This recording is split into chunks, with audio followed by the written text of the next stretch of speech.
సాధారణంగా ఏ రాష్ట్రమైనా సరే అభివృద్ధి చెందాలి అంటే ముందుగా ఆ రాష్ట్రంలో పరిశ్రమలు నెలకొల్పాలి. అంటే అది ఏ టైప్ ఆఫ్ అనేది పక్కన పెట్టేసేస్తే ఏపీకి గతంలో కియా ఫ్యాక్టరీ వచ్చింది. సో కార్లు ఏపీలోనే తయారవుతున్నాయి. ఆ ప్లాంట్లో కొన్ని వేల మందికి ఉద్యోగాలు వచ్చినాయి. సో ఇదే విధంగా ఎక్కడైనా సరే పరిశ్రమలు అనేవి స్థాపించబడితే ఆ స్థానికంగా ఉండే వాళ్ళకి ఉద్యోగ అవకాశాలు దొరుకుతాయి.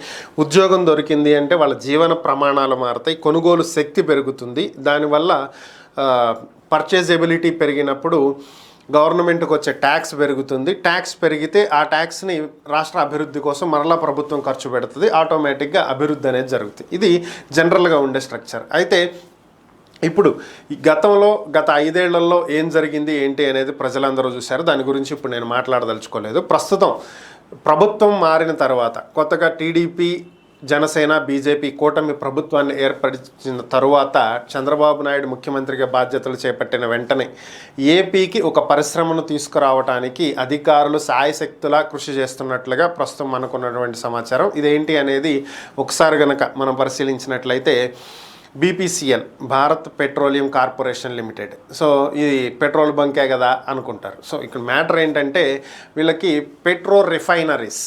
సో ఇవి మనం జనరల్గా ఇతర దేశాల నుంచి క్రూడ్ ఆయిల్ని దిగుమతి చేసుకుంటాం. సౌదీ నుంచి కావచ్చు, ఇరాన్, ఇరాక్ కావచ్చు, రష్యా కావచ్చు. మనం క్రూడ్ ఆయిల్ని తెచ్చుకుంటాం. అంటే ముడి చమురు తీసుకొచ్చిన తర్వాత దీన్ని రిఫైన్ చేయాలి. ముడి చమురుని రిఫైన్ చేస్తేనే మనకి petrol, diesel, kerosene, gas, petroleum products ఇలా రకరకాలైనటువంటివి దాని నుంచి మనం తీసుకోవటం జరుగుతుంది.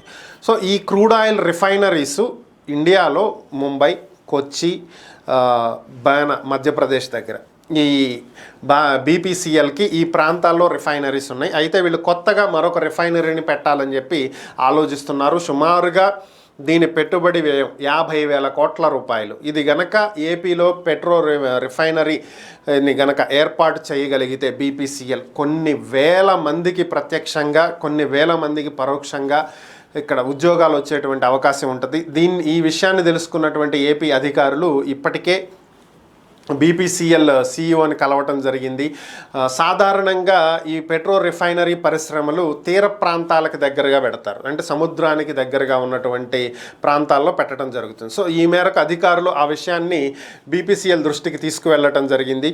మాకు ఆంధ్రప్రదేశ్లో సుదీర్ఘమైనటువంటి తీర ప్రాంతం ఉన్నటువంటి నేపథ్యంలో మీరు ఆంధ్రప్రదేశ్లో ఈ రిఫైనరీని కనుక ఏర్పాటు చేసినట్లయితే మీకు చాలా ఈజీగా వెసులుబాటు కలుగుతుంది అని చెప్పి వాళ్ళు తెలియజేయడం జరిగింది. దీని మీద సానుకూలంగా స్పందించినటువంటి బీపీసీఎల్ అధికారులు ఏపీలో బీపీసీఎల్ రిఫైనరీని ఏర్పాటు చేయడానికి మేము సుముఖంగా ఉన్నాం, మీ ప్రజెంటేషన్ నచ్చింది. అయితే ఇక్కడ మాకున్నటువంటి ఒక అంశం ఏంటంటే మధ్యప్రదేశ్లో మేము అక్కడ ఏర్పాటు చేయడానికి కారణం ఆ ప్రభుత్వం మాకు 500 కోట్ల రూపాయలు రుణంగా ఇప్పించడం జరిగింది. అలాగే ఒక 15 ఏళ్ల పాటు జిఎస్టీ కట్టేటువంటి అవసరం లేకుండా మాకు వెసులుబాటు ఇవ్వటం జరిగింది. అలాంటి ప్రోత్సాహకాలు మీ రాష్ట్రంలో ఏమైనా ఇస్తారా? అలాంటివి ఇస్తే మేము ఇమీడియట్గా పెట్టడానికి సిద్ధంగా ఉన్నాము అనేది వాళ్ళు తెలియజేసినటువంటి అంశం. ఈ విషయానికి సంబంధించే ప్రస్తుతం అధికారులు ముఖ్యమంత్రి చంద్రబాబు నాయుడుతో చర్చిస్తున్నట్లుగా తెలుస్తుంది, ఆయన దృష్టికి తీసుకువెళ్ళినట్లుగా తెలుస్తుంది. దీని మీద ఒక తుది నిర్ణయం తీసుకుని కేంద్రంతో కూడా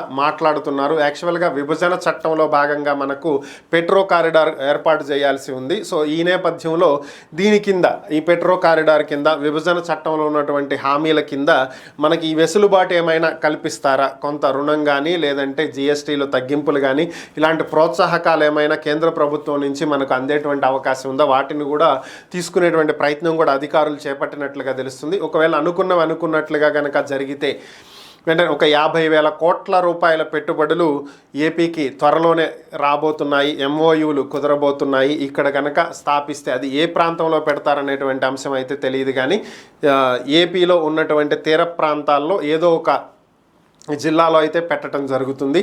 ఆ జిల్లాలో భారీ స్థాయిలో ఉపాధి అయితే లభిస్తుంది.